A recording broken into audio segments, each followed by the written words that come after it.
asalaamaaleykum wa rahmatullah man maa ngi tudd professeur Serigne Moussa Badiane nekk coordonnateur pôle santé ci projet université bu Touba li ñu dajale woon fii tey nag réunion de coordination la ginnaaw bi nga xamee ne liggéey nañ ci projet bi jamono yi yëpp dañ doon daje tey ngir xool état d'avancement liggéey boobu ak it gën a xool impact yi nga xam ne moom la formation yi ñu war a tëral di am ci Touba ak ci réew mi dans le court le moyen et le long terme maanaam xool ko ci teew maanaam bu ñu tàmbalee ban impact lay am ci diir bu gàtt ak bu ñu doxalee ba ci kanam ban impact lay am ak ëllëg maanaam ban impact lay am ci Touba ak ci réew mi ndax université boo ko déggee barabu jàng la barabu gëstu la waaye it barabu faju la ci wàllum santé waaw ndax pôle bu ñu nee pôle santé day am wàll woo xam ne wàllu faju la donc ñi nga xam ne dañ leen di tàggat ci domaine yooyu day nekk ñoo xam ne dañuy jàng di gëstu xam-xam mais en même temps day nekk ñoo xam ne dañuy pratiquer te pratique boobu ñuy def ak jumtukaay yooyu nga xam ne moom la ñuy jëfandikoo ci dëkk bi day am njëriñ ak jeexital ci wàllum santé ci dëkk bi ndax ci tàmbali bi rek dina permettre ñu mën di def ay analyse ci laboratoire yi dina permettre ñu mën di faj lu demee ni que jàngoro yi jëm ci wàllu bëñ ci biir université bi ak yu demee noonu maanaam dañuy jàng en même temps di exercer te loolu loo xam ne la lu am jeexital la ci askan wi maanaam bu ñu waxee département santé day ëmb lépp loo xam ne spécialité la ci wàllum wér-gu-yaram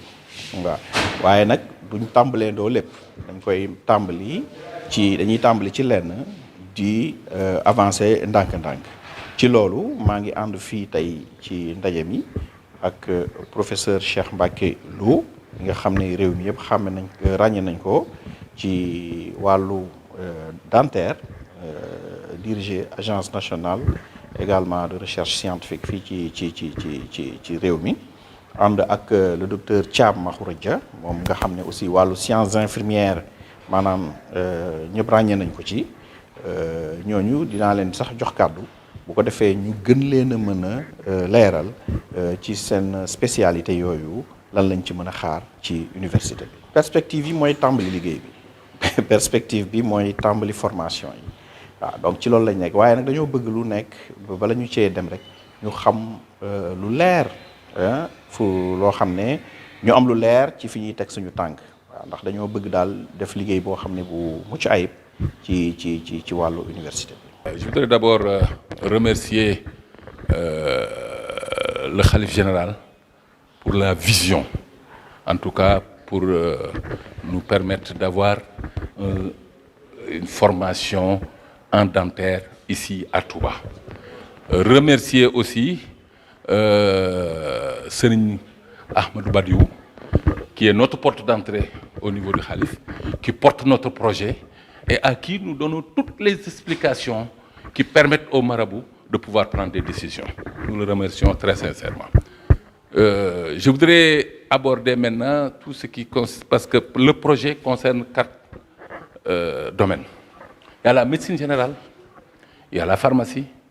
il y a la chirurgie dentaire, qu'on appelle odontologie aussi, et enfin il y a les soins infirmiers. Mais moi, je m'appesanterai sur les soins dentaires parce que je suis professeur en chirurgie dentaire, je suis professeur de santé publique, mais dont la profession c'est la chirurgie dentaire et je suis au niveau de la faculté de médecine à l'Institut d'odontostomatologie. Par rapport à la vision du marabout donc, je voudrais dire que cette vision dépasse. Parce que si vous prenez le Sénégal, vous avez 8 universités et toutes les universités, à part Dakar, il n'y a pas une section odontologie. Tout simplement, ils le veulent. Mais parce que les conditions ne sont pas réunies pour mettre en place une section odontologie.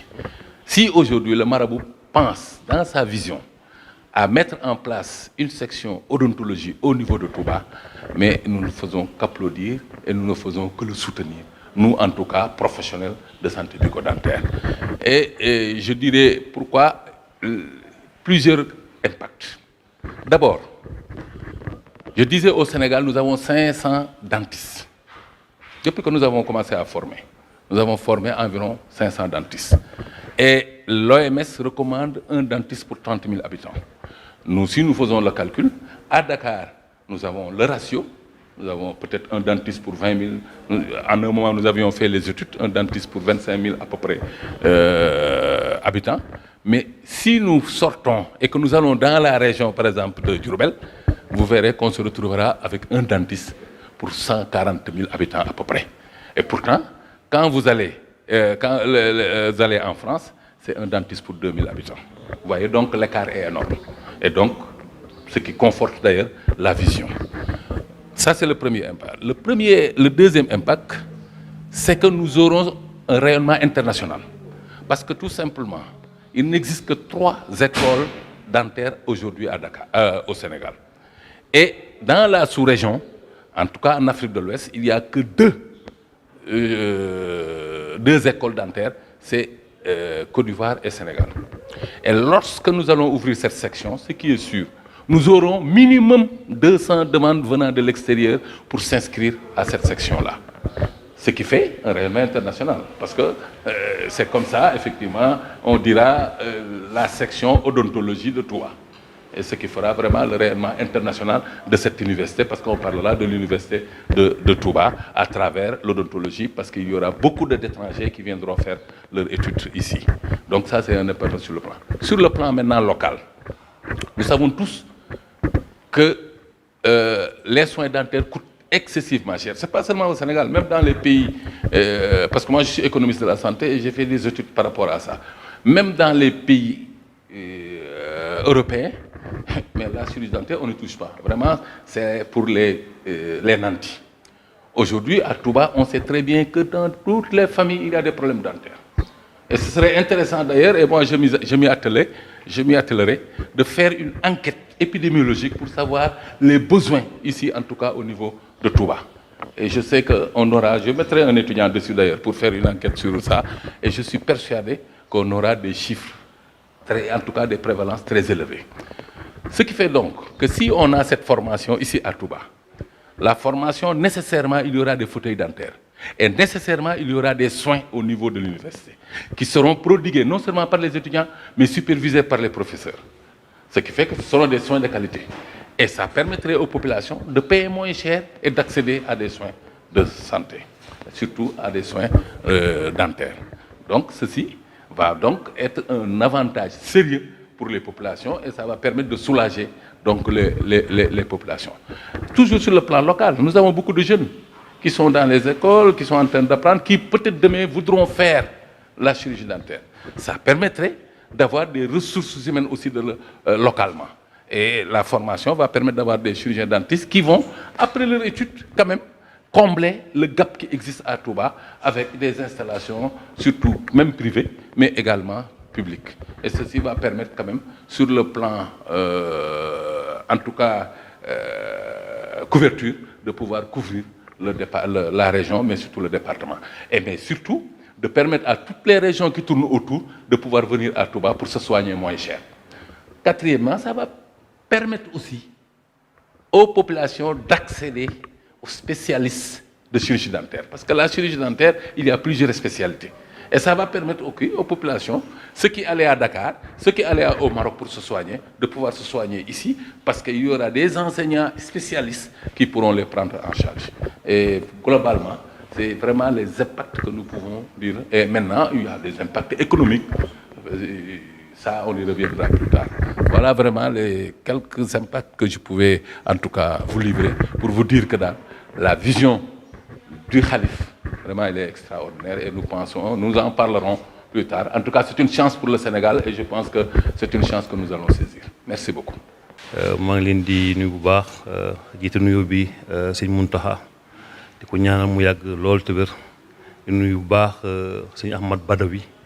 mi nga xam ne nii moom la sëñ Mountakha teg loxoom liggéey bi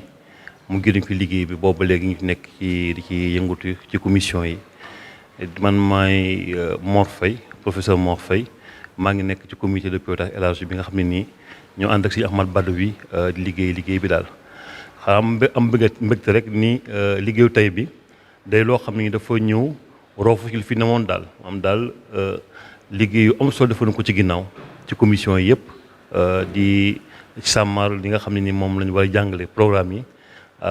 di ñëwaat nag encore tey di def benn ndaje moo xam ne nii ñu ngi ko jigloon mbirum santé mi xam nga santé moom daanaka mooy lépp daal daanaka mooy lépp ndaxte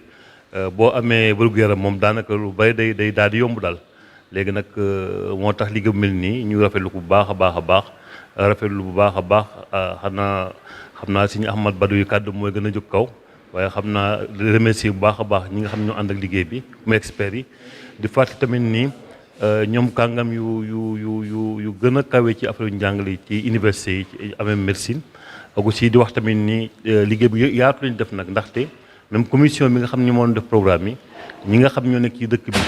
ci hôpitaux yi dëkk bi ay Matlaboul Fawzayni ak Ndaamaatu ak ñëpp ñoo xam ci structure de santé yi bokk nañu ak experts yi liggéey bi pour que li nga xam ne mooy offre de programme bi di nekk loo xam ne ni day nekk correspondre li nga xam ne moom la waa Touba soxla ci affaire soins ak affaire formation te sax affaire bi sax loolu sax Touba ndaxte ni nga ko déggee léegi daanaka lu ñu wax rek day romb Touba ndaxte Touba nañ ci am seen bëgg te nañ ci gis seen njëriñ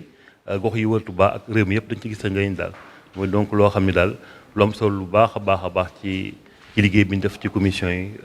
bi ñu tàmbalee ba léegi daal. Donc merci beaucoup. Je suis le professeur Serigne Moussa Badiane. Donc je coordonne le pôle santé dans le cadre du projet de l'université de Touba. Alors l'objet de la rencontre d'aujourd'hui, est une réunion de coordination en fait qui porte sur l'état d'avancement des travaux que nous avons eu à effectuer, mais également on devrait aujourd'hui donc, n'est-ce pas, réfléchir sur les impacts à court, à moyen et long terme donc des différentes filières que nous comptons donc lancer dans le cadre du pôle santé. Également, je suis accompagné du professeur Cheikh Mbacké Lo, directeur de l'Agence nationale de la recherche scientifique, qui est un éminent professeur dans le domaine de l'odontologie, qui va se prononcer également sur son département. Également, je suis avec le docteur Mahouredja Cham, n'est-ce pas, qui est reconnu dans le domaine des sciences infirmières au Sénégal, qui va se prononcer également sur ce volet-là. Voici donc les spécialistes qui m'accompagnent aujourd'hui pour discuter donc de ces questions. Alors, les impacts, il y a les impacts, nous avons des impacts immédiats parce que l'installation d'un département de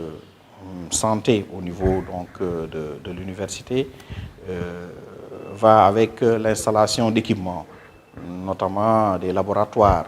notamment des fauteuils dentaires, et tous ces équipements vont servir aux populations. Donc d'abord, nous avons un cadre de soins qui sera mis en place, n'est-ce pas, pour certes l'enseignement, mais également pour des activités de soins dans l'université. Mais également, dans le moyen terme, il faut s'attendre à un renforcement donc, des ressources humaines en termes de soins au niveau de la ville de Touba, mais également l'élargissement donc, de l'offre de soins au niveau de la ville de Touba, mais également cette formation va participer au rayonnement de la ville de Touba au niveau international. Voici entre autres quelques aspects, n'est-ce pas, que je souhaiterais effectivement apporter, mais également il faut savoir que tout cela s'inscrit dans le cadre global du projet pédagogique de l'université. Je vous remercie. Asalaamaaleykum wa rahmatullah. Donc maa ngi gërëm sëriñ bi ak ñu àndal ci liggéey bu ñuy def nii te ñu boole ñu ci réflexion bi en fait ñun ci fànnu peut-être accompagner spécialistes yi ci xalaat ci mbirum administration bi nan la ñuy gérer yan structure la ñuy teg en place loolu mooy à peu près man suma wàll ci liggéey bi c'est juste dama ci jaamuwaale yàlla di ci aussi di liggéey ci sëñ bi moo tax ñun ñu jàppale leen donc mais liggéey bi lépp ñii la experts yi ci gannaaw ñun c'est juste xalaat dimbali leen ci xalaat bi parce que aussi institut bu taxawee il faut mu am administration bu taxawee il faut mu am statut mais ñu ngi ciy xalaat ñu ngi ciy liggéey pour le moment ñun loolu la ñu amoon li ci wax te vraiment di gërëm lépp di gërëm sëñ bi aussi fi ñëwee ba léegi mu ngi je pense mu ngi baliser yoon bi te apparemment affaire baa ngi dem ba te yàlla na ko yàlla yombalal te ñu egg ci ak jàmm quoi jërëjëf. Donc juste pour vous dire que donc nous remercions donc le marabout pour sa vision comme l'a dit nous remercions aussi son représentant pour son éclairage et l'accompagnement et nous sommes juste là pour accompagner les experts dans la réflexion pour l'encadrement administratif dans la mise en place de l'école des soins et des métiers de la santé et cette école-là ils l'ont dit est d'une importance capitale et il faudrait aussi peut-être l'accompagner en y adjoignant une administration aussi proche possible pour leur permettre d'être aussi le plus efficient possible. Voilà, c'était vraiment ce que je voulais dire. Et nous remercions vraiment le marabout et son représentant pour l'opportunité qui nous est offerte pour travailler pour la ville de Touba, pour le pays et pour le monde entier. Merci beaucoup. maa ngi tudd professeur Cheikh Mouhamadou Mbacké Lo directeur général de l'Agence nationale de la recherche scientifique appliquée, enseignant à la faculté de médecine de Dakar. di ngeen ma may d'abord ñu gërëm sëriñ bi mu ñu boolee ci liggéey bu rëy bi ndaxte vision bu ëpp vision bi nga xam ne sëriñ Mountakha am na ko wax dëgg yàlla ku ci bokk rek te yàlla daf la ci boole. di gërëm bu baax aussi sëñ Ahmed Badiou bi nga xam ne ñun mooy suñu porte entrée ci tey liggéey bi. lépp li nga xam ne ñu ngi koy def moom lañ koy jébbal moom lañ ciy waxtaanal te moom moo koy yeggale sëriñ bi ba nga xam ne sëriñ bi dana comprendre fa ñu jëm li ma bëgg a wax li suñu coordonnateur wax mooy li nga xam ne lépp mi ngi jëm ci dentaire ndaxte institut loolu ñu nga xam ne lañ ko war a def ci biir université bi dafa am ñetti volet dafa am volet médecine générale dafa am volet pharmacie dafa am volet ñeent d'ailleurs odontologie après mu am sciences infirmières ñun suñu xam-xam li mu gën a naaj ci mooy ci li nga xam ne mooy odontologie si moom loolu laa bëgg a wax xam nga Sénégal tey booy xool Sénégal li muy rëy li ñuy dem ba 16 millions d'habitants 500 chirurgiens dentistes donc la ñu formé ko moo am Sénégal loolu moo tax boo xoolee ci biir réew mi même Touba bi ngeen nekk bu ngeen xoolee bu ngeen amee ñeent fukki médecin li ngeen am ci dentiste bariwul loolu moo wër Sénégal te dañu ne Afrique pays Afrique yi OMS demoon na ba ne boo demee ci pays européens yi dañuy wax benn dentiste pour ñaari junni nit mais ñun dañu demoon ba nga xam ne dañu ne nañu am rek nañu fexe ba am benn dentiste pour 30 000 habitants mais loolu boo ko xoolee Sénégal si 500 dentistes yi ñu am 300 et quelques yëpp maanaam 300 et quelques yëpp ay privé bi la ñu nekk maanaam kon ñu si bari ña nga Dakar am na ay privé yu nekk ci région yi mais bariwul nga xool ñi ngi nekk ci public bi kon bariwuñ loolu moo tax vision bi nga xam ne sëriñ bi am na ko pour dugal loolu fii Touba dafay am solo ndaxte xam naa ne boo defoon ratio bi xool Touba ñaata dentiste moo fi nekk ak population bi fi nekk dinañ yéem mooy wane ne problème bëñ déjà problème la yoo xam ne dafa bari nit koo gis rek am na ko soit daf koy wax wala waxu ko ba pare problème bëñ dafa bari ay répercussions ndax nit ki am problème bëñ dafay am problème bëñ ki nga xam ne dafa am problème cardiaque boo demee seet ki nga xam ne moo lay faj danaan la demal xooli sa bëñ yi parce que problème bëñ dafa am des relations ak problème cardiaque problème bëñ dafa am relation ak problème li ñuy wax diabète fi mu ne nii su fekkee ne da nga am diabète tant que yaa ngi am infection sa gémmiñ diabète bi mën na bañ a équilibré loolu moo tax diabétologue yi toujours bu ñu xoolee dañuy travailler en synergie ak dentiste yi ñetteel bi ñëpp xam nañ ne bëñ lu am solo la ci nit ndaxte lépp lu ñu munti def muy lekk ak lépp ci gémmiñ lay commencé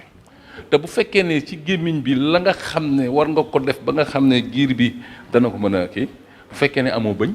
la li gémmiñ gi waroon def biir bee koy def te bu ko biir bi defee loolu mooy indi cancer yu bari yi ñuy gis ak yenn maladie yi ñuy gis kon loolu mooy wane importance ak vision bi nga xam ne sëriñ bi xam na am na ko ba xalaat pour que ñu former ñu mel noonu catégorie boobu muy des dentistes te ma xam ne formation dentiste tey boo xoolee Sénégal ñetti école la fi nekk ñaar yi privé la benn bi mooy université Dakar même université yi nga xam ne tas nañ ko ci réew mi ba léegi amaguñu doole pour mën a def dentaire ñoom ñëpp bëgg nañ ko waaye amaguñu doole bi pour mën a def formation dentaire ci université bi kon nag sëriñ bi su ko xalaatee ba mun ko def moom loolu dafa di loo xam ne day tax ñun ñii ñu mun ci sóobu bu baax pour dem ci parce que nag bu amee école dentaire fii benn dafay am rayonnement international ndax li wóor ba wóor boo ne woon tey da ngay ubbi école dentaire li wóor ba wóor moom danañ am au moins 200 wala 300 yoo xam ne bitim réew pour war ne dañu bëgg a ñëw jàng si te bu boobaa dañuy obligé def sélection parce que ñun li tax ñu jóg aussi mooy Sénégal waaye dana tax ñu am rayonnement international parce que danañ am ñoo xam ne dañuy jóge bitim réew ñëw jàng si fii boobu mooy benn donc rayonnement bi ñaareel bi mooy feebaru bëñ ni mu baree ci dëkk bi man xam naa ci dara parce que daanaa fi ñëw di fi def ay consultation gratuite loolu nga xam ne nag bari na ci réew dëkk bi feebaru bëñ yooyu comme bari na ci dëkk bi bu fekkee ne am nañ école bi di ci former parce que école bi dafay am ay matériels yoo xam ne dafay jël malade yi di leen faj loolu dafay permettre population bi mën a nag di ñëw di faju si te loolu tamit lu am solo la parce que dina permettre population bi danañ mën faju mais à moindre coût parce que xam nañ ne ñëpp xam nañ ne tey booy faju bëñ dafa cher ci faju bi kon dana permettre suñu population yi nga xam ne ñu ngi Touba ca école ba ca université ba ñuy former danañ mën a ñëw former wu wante tamit ñaareel bi dana permettre waa Touba yi nga xam ne bëgg nañ dugg ci domaine boobu ñu mën a am ressources humaines yoo xam ne fii ci Touba la ñuy bokk mu am ay passerelles yoo xam ne dana permettre ñoom ñu mën a ñëw jàng dentaire ba nga xam ne dinañ mën a toog ci réew mi dinañ mën a toog ci Touba bi pour nga xam ne dinañ mën a pourvoir poste yi nga xam ne am na fi ñetteel bi mooy que ne dinañ mën a am centre de soins boo xam ne mën na nekk même ci hôpital bi ba nga xamee ne day nekk centre de soins parce que moo am ci yeneen dëkk yi te lépp loo xam ne am na ci dëkk yi rek mënuñu yem war nañ ko mën a def fii bu boobaa dañuy am centre de soins boo xam ne day nekk ci université ba nga xam ne dafay am parce que dentisterie aussi dafa am ay spécialité te spécialité yooyu yàlla dafa def ñi nga xam ne néew ñu doole amuñu ci jot te bu boobaa danañ ci mën a am jot parce que centre de soins ba nga xam ne ñu ngi koy def au niveau de ci hôpital bu mag bi dana permettre ñëpp ñi nga xam ne bëgg nañ faju ci lu jëm ci affaire bañ mën a dem faju kon loolu mooy wane ne wax dëgg yàlla projet la boo xam ne ñu bari bëgg nañ ko mënuñu ko am waaye ci sëñ Muntaxa moom moo xalaat loolu teg ko te kon ñun ñi ñëpp dañ ci war a jàpp man mi bokk na def naa pays yu nekk tey boo doon xool ñiy def formation dentaire Sénégal la ak Côte d'Ivoire mais yeneen dëkk yëpp amuñu ko Sénégal soit dañuy dem Côte d'Ivoire wala ñu ñëw fii te ñu si bari Sénégal la ñuy ñëw former kon nag bu boobaa Touba day bokk ci ñi ñuy cité ne école dentaire ba nekk Touba léegi Sénégal bokk na ci yi nga xamee ne dañuy former ay chirurgien dentiste loolu laa ci bëggoon a tënk pour wane daal importance bi nga xamee ne le projet bi am na ko bi nga permettre population yi bénéficier wu dana permettre ñi nga xam ne ñi ngi fii daan dem Maroc ak di dem ay Dakar pour di faju ci affaire u bëñ danañu am spécialité yépp fii ci Touba mën a faju fii ci Touba ak ay professeurs yoo xam ne ñoom ñooy jàngale loolu dina permettre ñu am ay soins de qualité maanaam soins yoo xam ne bu ñu demoon France tamit moom la ñuy am te danañ ko am fii te dana li mu leen di coûter du bari donc loolu mooy li nga xam ne bëggoon naa ko wax si li nga xam ne moom mooy jëm ci affaire u bëñ. asalaamaaleykum wa rahmatullahi wa barakatuhu ñoo ngi leen di nuyu di gërëm ñi nga xam ne ñi ñoo ñu boole ci waxtaan bi ci invitation bi ñoo ngi ci kontaan trop jëm ci joxe vraiment impact formation infirmière ak sage-femme fii ci Sénégal man docteur Makhourédia Thiam laa tudd may jàngale université Gaston Berger bu Saint-Louis ñoo ngi yëngatu ci yëf yi depuis maintenant plus de 30 ans expliquer vraiment importance su formation infirmière defe naa ne wax ko du jar guddal parce que xam nañ ne infirmiers yi sages-femmes yi ñoom ñoo nekk li ñuy wax cheville ouvrière système bi depuis la petite case depuis le CHU maanaam case de santé bi ba ca hôpital bi gën a mag foofa dem da nga fa fekk infirmier te loolu tax na te terewul doyul donc il faut ñu continuer def pourquoi Diourbel pourquoi par exemple Touba parce que simplement Touba dafa nekk ville bu nekk en extension mu am ay création partout population bi macha allah di ñëw di yokk kon ñu yaakaar ne def fi école boo xam ne bii dafay former ay infirmiers ak sages-femmes di toppatoo seen wér-gu-yaram population bi loolu ça devient une nécessité dañuy wax naan sax ay slogan oui qualité de soins mënul am sans une bonne formation ñu yaakaar ne formation bu baax ci université lay mën a génn moom la ñuy défendre tout le temps une bonne formation pour des infirmiers et des sages-femmes ça passe par l'université yàlla defal nañu nag ñu am ay njiit am ay sëriñ yoo xam ne yi bañuñ ci dara pour loolu taxaw looloo tax fi mu nekk nii ñun ñu engagé wu que ne vraiment bëgg nañu lépp loo xam ne fi mu nekk nii sans waaye ñoo ngi koy jàngale fii ci Touba mu nekk loo xam ne lii dafay nekk mooy nekk flamme bi maanaam nit ñi dañu war a di jëlee fii léegi di ñëw vraiment di dem fii daal moom moo war a nekk ëpp bi encore Touba soreetul Touba en extension léegi moyens yi ñu demandé yépp macha allah mën nañu taxawal parce que xam nañ ne bu fekkee ne par exemple sëriñ bi taxaw na ci ak taalibe yi ak vraiment compétence yi si nekk li ñu war a mën a am Touba fii yàlla mën na def ne mënuñu ko sax am yeneen ci université yi ñu nekk looloo taxoon daal pour gàttal ñu wax ne vraiment c'est une nécessité pour que ñu ubbi école bi fii à Touba pour que vraiment population yi mën ci bénéficier wu ñuy dem di faju ji. bismillahi rahmaani rahim alhamdulilahi rabbil alamin wasalaatu wasalaamu ala ashrafil anbiyaai wal mursalin sayidina wa mawlana muhammadin wa ala alihi wa ashaabihi wa xayra xadimi ajmain asalaamaaleykum wa rahmatullahi wa barakaatu. ñu ngi yëkkati sunu kàddu di ko tàmbalee ci ab ziar ak nuyoo ba gën a sell ba gën a tedd jëme ko ci Cheikh Mouhamadinil Muntaqa di ñaan sunu borom bàyyi ko fi te may ko wér ba li mu yéenee liggéeyal sëriñ bi lépp ci toolu lislaam mën koo liggéey te nu ànd ko ak moom di nuyu bokki taalibe yëpp di leen ziare di sant nag tey ci mbooloo mi nga xam ne ñoo daje fii ñëwoon mu doon liggéey boo xam ne daa sofu rek ci liggéeyam bu tedd bu màgg bi nga xam ne bi mu ko yëkkatee ba tey ñëpp dañoo jóg ànd ko ak moom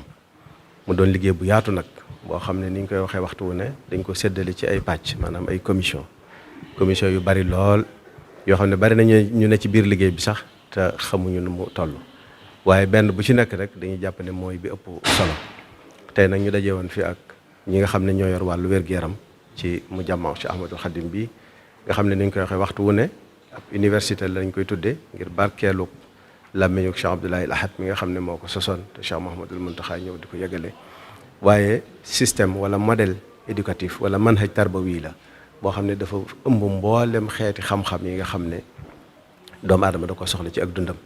ni ñu ko Cheikhul Xadim radiyallahu anhu jàngale woon te ba mu ñu digal ñu jàng wax ne nañ jàng tàmbalee sunum jàng ci xam-xamu tawxiid buñ noppee ñu teg ca xam-xamu fiq buñ noppee ñu teg ca xam-xamu ihsaan te mooy a tasawuf waaye buñ noppee nag bépp xam-xam bu am njëriñ ñu jàng ko wa kullu ilmin bi manaafi'a yafi bépp xam-xam boo xam ne dana jëriñ doomu aadama ci dundug àddunaam ngir mu mën a dund gu sell gu teey gu méngoog ni ko sunu borom bëgg ci moom waajalee ko itam mën koo dund mën a texee ëllëg waaye nag ku ne xam na ne wàllu daara yi alxuraan moo ci jiitu alxuraan mboolem xam-xam yi am njariñ yépp ñu ngi ci biir waaye daara yi majaalis mooy xam-xamu diine bi ma waxoon mooy xam-xamu fiq ak lépp lu ci aju ak daara yi tasawuf mooy ihsaan nga xam ne bépp xam-xam bu am njariñ ci wàllu googu daf ci dugg waaye nag ay métier jàngi métier yi nag ay département wala ay pôle yoo xam ne métier lañ fay jàngale métier yooyu nag mépp métier moo am njariñ ci dundub doomu aadama dañ ko fay jànge waaye rawatina nag njàngu médecine ndax ku ne xam ne faju ak wér-gu-yaram moom dafa bokk ci li mënta ñàkk ci nit bu wérut du mën a jaamu yàlla nit bu wérut du mën a liggéey nit bu mënut du tal boppam du tal boromam loolu moo tax boo doon ci wàllu gu am njëriñ goo xam ne dañ koo bàyyi xel lool te jox ko yitte sunu borom nag ni mu tànnale sëriñ bi nga xam ne lenn lu ne la ca gën la ko tànnal lenn lu ne la ca gën la ko waajal lenn lu nekk la ca gën la ko may dafa feeñaat ci jotaay bi tey ndax biñ tàmbalee liggéey bi ba tey pôle bu ci ne wala commission bu ci ne wala filière bu ci ne ay sommité lañ ko dénk ñoom ñoo yor liggéey ba kon tey ñii biñ présenté woo rek feeñ na ci ñi nga xam ne ñoo mooy loolu waat feeñaat na ci bu baax a baax ñu dénk leen nag wàll gi muy waajal wàllu wér-gu-yaram professeur Moussa Badiane di ko coordonné waaye docteur Cheikh Ahmadou Mbacké Lo teewe ko docteur Makhourédia Thiam teewe ko Serigne Souley Diallo moom itam nga xam ne ci wàllu gestion bi ndax ku ne xam na ne boo waajalee ay boromi xam-xam waajal ay programme defal li nga war a def lépp itam dafa aja nag ñu teg ko ci doxin wu aw si yoon woo xam ne dafay dëppoog xam-xam dëppoog loi ak règlement yi nga xam ne mooy dox ci àdduna bi yëpp rawatina yuy dox fii ci biir Sénégal ndax sëriñ bi daf ne nañ yoonal lépp lu ne na dëppoog yoon moo tax bu ñu ci filière yi ñuy jàngale yëpp itam UFR yi bu ci nekk norme standard la ñuy jàngale waaye dañoo dëppoog norme CAMES dëppoog itam règlement yi nga xam ne moo régir université yi nekk biir Sénégal yëpp wàll gi ñu tëral tey nag moom doon ci yi nga xam ne dañ ko jàppoon a doxe ci ñaareelu jéego ba maanaam ci deuxième phase bi waaye ñaari at yi ak mbas mi fi xew tax na ñu xam ne lii moom daanaka mën nañu wax ne moo war a jiitu ndax wér-gu-yaram ku ne xam ne sooxe na ci àdduna bi sooxe na ci Sénégal waaye rawatina Touba gi te dañoo soxla nag faj moo xam ne fajum qualité lay doon qualité ba gën a baax ba ñu am fu nekk ci àdduna bi waaye nag mu wayaf ba tolloog kàttanu nit ñi ndax xam nañ ni itam faj ci àdduna bi yëpp dafa laaj koom-koom mu bari kon ñi néew doole wara su leen cee génne ñoom sax ñoo ko gën a yeyoo ndax ñoo ñaare tawat yi sax booy seet ci ñoom lay ëppee wala bu leen dalee duñ mën a faju loolu moo tax lii moom doon boo xam ne sëriñ bi dafa joxe ndigal bu ñu tàmbalee daari alxuraan ji ak majalis bi ak kulliya dirasatil islamiyya wal lugha al arabiyya mooy UFR étude islamique ak langue arabe bu ñu ko tàmbalee daal di ci teg bii nga xam ne moom day tàmbali di jàngale di tàggat ndaw ñi waaye nag di fajaale nit ñi ci anam ga gën a jàppandi nga xam ne ku bëgg a jàng mën a jàng waaye ku tawatit foo mën a jóge ci biir dëkk bi ak ci région bi ak ci biir Sénégal boo ñëwee fekk fi ay boroomi xam-xam yoo xam ne ñooy sommité ci wàllu médecine ñu mën laa saytu sa wér-gu-yaram mën laa may ay garab mën laa dimbale ci jàppale la ci liggéey bi loolu moo tax ba ñu daje woon fi tey di leen sant nag di leen gërëm ci turu sëriñ bi Cheikh Mouhamadoul Mountakha nga xam ne liggéey bi moo koy toppal boppam tey ci fajar rek wax nañ ko fi liggéey bi toll yëgal ko ne daje bi dina am nga xam ne kon moom liggéey bi moo koy toppal boppam lu ci xew mu di ko xam di joxe ay ndigalam di joxañ ay joxañ ñu di ci jaar kon ñu ngi leen di sant ci turam di leen ñaanal sunu borom gën ñoo gàttandu gën ñoo tawfiixal ba li nga xam ne yéene nañ ko liggéeyal sëriñ bi yëpp ñu mën ko def ci barkeb Cheikhul Khadim asalaamaaleykum wa rahmatullahi wa barakatu